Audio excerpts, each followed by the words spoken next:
अस्सलाम वालेकुम। आज की इस वीडियो में हम बायोलॉजी 11 के चैप्टर 8 प्लांट फिजियोलॉजी की एक्सरसाइज के शॉर्ट क्वेश्चन के आंसर देंगे। First question is differentiate between macronutrients and micronutrients. Macronutrients and micronutrients are both essential for plant growth, but they differ in the amount required and their roles in plant physiology. Macronutrients are the nutrients required by plants in large quantities. आप इसको यहाँ तक भी लिख सकते हैं। अगर आप मज़ीद डिटेल के साथ लिखना चाहें तो मैक्रोन्यूट्रिएंट्स के मुतालिक आगे भी आप लिख सकते हैं, जैसे they play a major role in the structure and metabolism of plants. Example include nitrogen, phosphorus, potassium, calcium, magnesium and sulphur.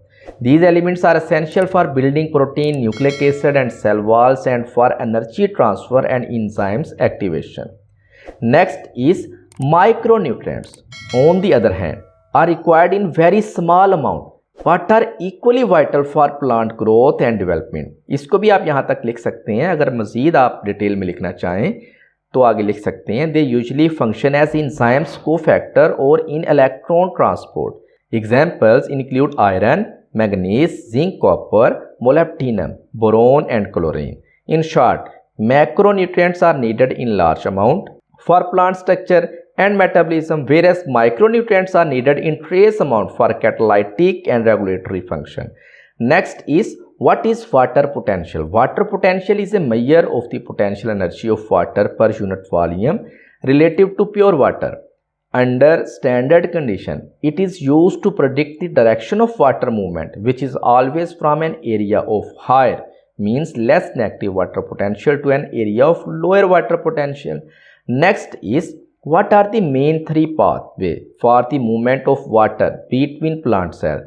The three main pathways for the movement of water between plant cells are apoplast pathway. Water moves through the non-living parts of the plant, such as cell walls and intercellular spaces. Symplast pathways. Water moves through the cytoplasm of living cells connected by plasmodesmata. Next is transmembrane, means vacuolar pathway. Water repeatedly crosses plasma membrane as it moves from one cell to another, passing through both the cytoplasm and vacuole. Next is differentiate between hypertonic and hypotonic solution. The hypertonic solution, a solution having high solute concentration relative to the intracellular environment of the cell. As a result, water moves out of the cell, which causes the cell to shrink due to loss of water, a condition called plasmolysis. Hypotonic solution, a solution having reduced solute concentration relative to the intracellular environment of a cell.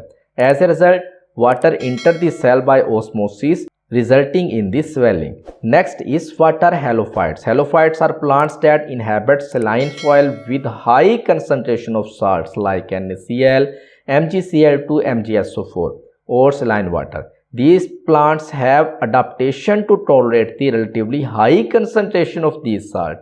Next is, differentiate between long-day plants and short-day plants. The differentiation is based on the critical length of the dark period required for flowering. Long day plants, flower is induced by dark periods shorter than a critical length. They require a long day. Short day plants, flowering is induced by dark periods longer than a critical length. They require a long nights, means short day. Example is tobacco.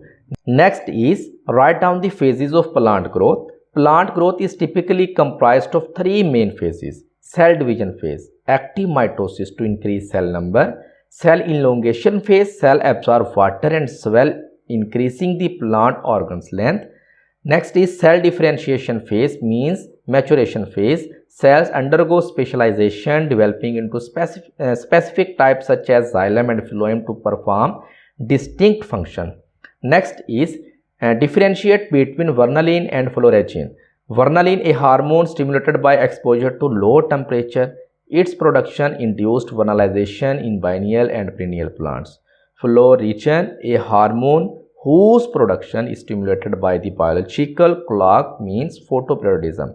It is produced in the leaves, travels through the phloem to the floral buds and initiate flowering. Next is differentiate between thigmotropism and geotropism.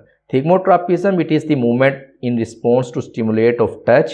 For example, climbing vines. When they come in contact with some solid object, the growth on the opposite side of the contact increases and the tendril coil around the spot. Next is geotropism, on the other hand, is the movement of plant parts in response to gravity. Root display positive geotropism and shoots negative geotropism. Next is how intercalary meristem is different from apical meristem. Intercalary meristems are situated at the base of internodes in many plants such as grasses and play an important role in the production of leaves and flower. These are temporary. Apical meristem, on the other hand, are found at the tips of roots and shoots. They are primarily responsible for the extension of the plant's body. These are perpetual growth zones found and are responsible for the increase in the number of cells at the tips of roots and stems. They play an important role in primary growth.